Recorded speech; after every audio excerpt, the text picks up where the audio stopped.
Hello friends, নানান ম্যাজারে তোমাদের সকলকে স্বাগত জানাচ্ছি। আজ দেখো আমি এখানে পাটপাতা নিয়েছি, এগুলোকে ভালো করে বেছে নিয়ে ধুয়ে নেওয়া হয়েছে। এখন কড়াইতে তেল দিয়ে দুটো শুকনো লঙ্কা ভালো করে ভেজে নিয়েছি। নিয়ে এখানে রসুন দিয়ে দিলাম। রসুনটাকে ভালো করে ভেজে নিয়ে এখন এর মধ্যে পেঁয়াজ কুচি করে দিয়ে দিলাম। পেঁয়াজটা কুচি করে দিয়ে এখন একটু ভালো করে ভেজে নিচ্ছি। ভেজে নিয়ে এখন এর মধ্যে একটু কালো জিরা ফোড়ন দিয়ে নিলাম।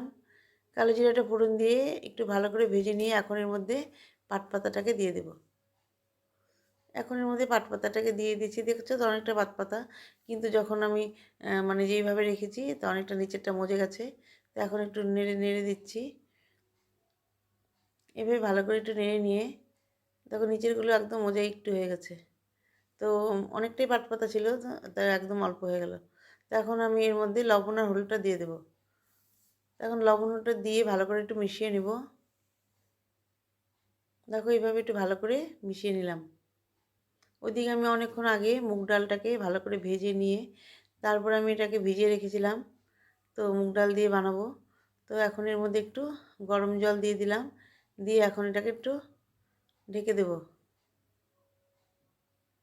তো এইভাবে ভালো করে একটু মিশিয়ে নিয়েছি যাতে পাটপাতাগুলো সিদ্ধ হয়ে যায়, সেই কারণে একটু ঢেকে দেব। তো একটু ঢেকে দিলাম। ঢেকে দিয়ে দেখো অনেকটা পাটপাতাগুলো মজে গেছে। এখন এর মধ্যে মুগ ডালটা দিয়ে দিলাম।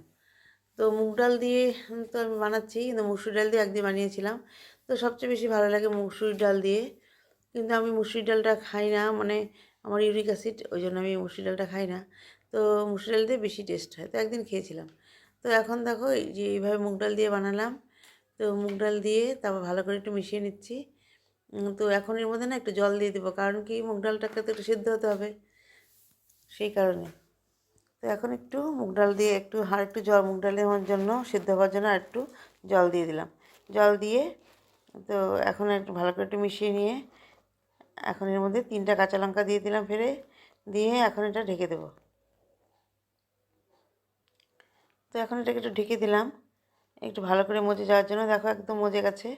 আর এখন এর মধ্যে একটু জিরে গুঁড়ো দিয়ে দিলাম, আর ডালটাও সিদ্ধ হয়ে গেছে। আর ডালটা আমি গলাবো না, এরকম দানা দানা থাকবে, মানে সিদ্ধ হয়েছে আর কি। তো এখন এইভাবে ভালো করে মিশিয়ে নিলাম। মিশিয়ে নিয়ে তো আমি সবার শেষে একটু মানে তিতা ভাব কাটানোর জন্য একটু চিনি দিয়ে দেবো। তো এইভাবে ভালো করে মিশিয়ে নিয়ে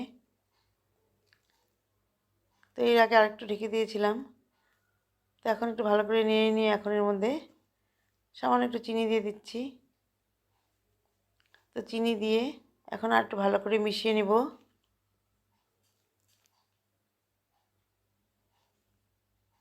এভাবে ভালো করে মিশিয়ে নিচ্ছি। তো আমি এটাকে আর একটু ঢেকে দেবো, আর একটু নাড়াচাড়া করে নিয়ে ঢেকে দিয়েছিলাম। দেখো এখন আমার রান্নাটা এই হয়ে গেল। তো আমি এখন এটাকে সার্ভ করে দিলাম। তো বন্ধুরা, তোমাদের যদি ভালো লেগে থাকে তাহলে প্লিজ একটু কমেন্টস ও সাবস্ক্রাইব করে পাশে আসবে। আর হলো তোমরা যেন সবাই ভালো থাকো এবং সুস্থ থাকো এই কামনা করি। নমস্কার।